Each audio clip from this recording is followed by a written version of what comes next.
first of all, ask the questions, well, what do we need the skin of a car for anyway? What's it there for? Does it have to be made out of metal? Do we have to make it always in the same manner? Or is it there for different purposes than we thought? In reality, the aspects of crash and stiffness and ride handling can be handled in a space frame type vehicle entirely without the skin.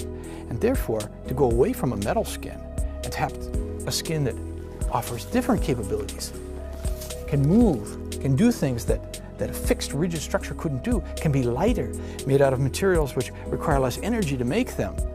That's something that the GINA Light model brings as a question.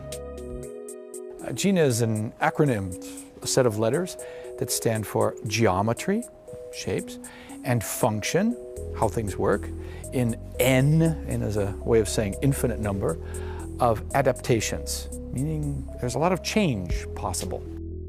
This started a whole chain of ideas within the company here that GINA became not just a model that became a shape or just about cloth as a skin. It became about a thinking process, a philosophy that said, let's do things differently. Let's let materials talk in a different manner. And let's let tooling be a different issue instead of just the way to give us form.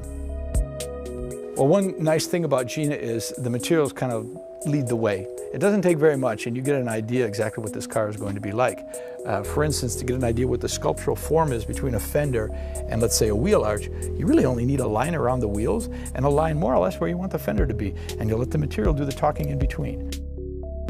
And then just like you would if you were getting a suit made, you made the first mock-up, you made the first forms and patterns, you sewed it up, you tried it out, made another one a little bit closer, and when you finally got the final one, zip, you put it on. It takes about 2 hours to put the skin on this car. Emotion is really the added value to this. I mean, one way is saying you get better function or you get better alternative ways of doing things, but really we want to achieve a higher emotional plane out of this. And then finally, and I think this is to me one of the most importantly, and that is the level of humanistic content that we can bring with GINA in. GINA should be about the human in the loop, the human way of doing things. The GINA philosophy, in its short form, is about being flexible.